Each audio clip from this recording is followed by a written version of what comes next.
Sir ये distortion क्या होता है? काफी एग्जाम्स में पूछा जाता है, अभी डीएसएसबी के एग्जाम में भी आया था।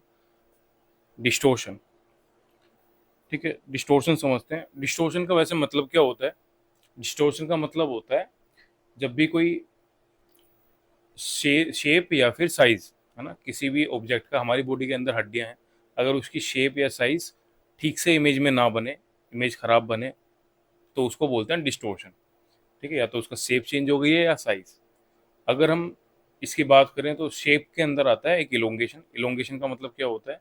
जब एक्सरे की इमेज एक्चुअल ना बन के उससे थोड़ी लंबी बने, है ना, तो उसको बोलते हैं हम इलोंगेशन। फोर शॉर्टनिंग की बात करें कि फोर शॉर्टनिंग में क्या होगा? अगर इमेज जो है हमारी बॉडी में, हमारी में जो बॉडी पार्ट है उसकी इमेज ठीक ना बने और उससे छोटी बन के आए, तो उसको हम बोलते हैं फोर शॉर्टनिंग। क्या बोलेंगे उसको? Four shortening. अब आते हैं साइज। अगर शेप की हमने बात करी, शेप चेंज होती है, अगर लंबी बन जाती है तो इलोंगेशन, और छोटी बन जाती है तो फोर शॉर्टनिंग। अगर मैं बात करूं मैग्निफिकेशन की, तो मैग्निफिकेशन का मतलब क्या होता है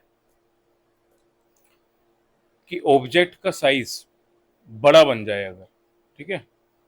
जैसे मान लो इसके अंदर मैग्निफिकेशन अगर तुम देखो तो सेम, जब इमेज बनती है लगभग लगभग उसी साइज की, तो उसमें मैग्निफिकेशन नहीं बोला जाता। इसके अंदर तुम मैग्निफिकेशन बोलोगे, क्यों? मैग्निफिकेशन होता कब है? जब ऑब्जेक्ट, जैसे ये ऑब्जेक्ट है और ये इमेज बन रही है नीचे, तो ऑब्जेक्ट और इमेज के बीच में अगर डिस्टेंस है तो उसमें मैग्निफिकेशन होगा। इसमें तुम ध्यान से देखोगे तो इमेज जो है वो काफ़ी ज़्यादा बड़ी बन रही है, ठीक है। अगर मैं दिखाऊं इसमें, तो ये इमेज थोड़ी बड़ी बन रही है इस साइज से, इसके एक्चुअल साइज से, तो ये मैग्नीफाइड इमेज है। क्यों हुआ? क्योंकि डिस्टेंस ज़्यादा है, दूरी ज़्यादा है, ठीक है। और ध्यान से देखोगे तो इसमें जो फिंगर की इमेज है ना, वो थोड़ी ब्लर भी नज़र आ रही है, धुंधली नज़र आ रही है, ये क्लियर इमेज आ रही है। तो मैग्निफिकेशन के साथ में अनशार्पनेस भी होती है ना। अगर जब भी मैग्निफिकेशन होगा तो इमेज कैसी बनती है? अनशार्प। तो ये भी इंपॉर्टेंट पॉइंट है, ध्यान रखने वाला, पूछा जाता है कभी कभी।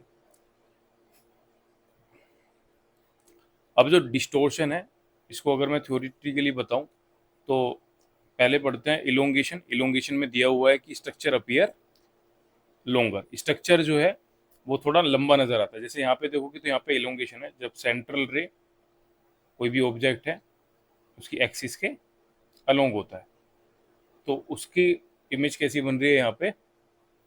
लंबी, है ना, लेंथ में लंबी बन रही है, ठीक है। अगर ये ऐसे मान लो कोई ऑब्जेक्ट होता सिक्के की तरह, मान लो ये सिक्का है और एक्सरेज ऐसे आती है, तो भी इसकी इमेज कैसी बनेगी? लंबी बनेगी, ठीक है। तो इस तरीके से इलोंगेशन होता है। इलोंगेशन कब होता है?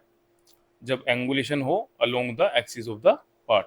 ए एक्स एक्सिस होगा यहाँ पे एक्सिस। तो ये मान लेते हैं ये सिक्का था, तो इसकी जो परपेंडिकुलर एक्सिस है इसको हम मान रहे हैं कि इसकी मेन एक्सिस है। जब ऐसे होगा तो फिर इमेज बड़ी बनती है, ठीक है। तो ये जो दिखाई थी ये इलोंगेशन की इमेज थी। दूसरा देखें तो ये फोर शॉर्टनिंग दिखा रहा है। कौन सा? ये। अब इसमें जो एक्सरेज आ रही है वो आनी कहाँ से चाहिए थी वैसे? ठीक है, अगर सीधी सीधी ना आके इस तरफ से आ रही है, ठीक है, इसकी मेन जो एक्सिस थी वो ये थी, बट एक्सरेज आ रही है अगेंस्ट द एक्सिस, ठीक है। तो इसका शेप कैसी नजर आएगी? छोटी, है ना। अब इलोंगेशन की जगह पे यहाँ पे क्या हो गया? फोर शॉर्टनिंग हो गया। फोर शॉर्टनिंग का मतलब छोटी हो जाना।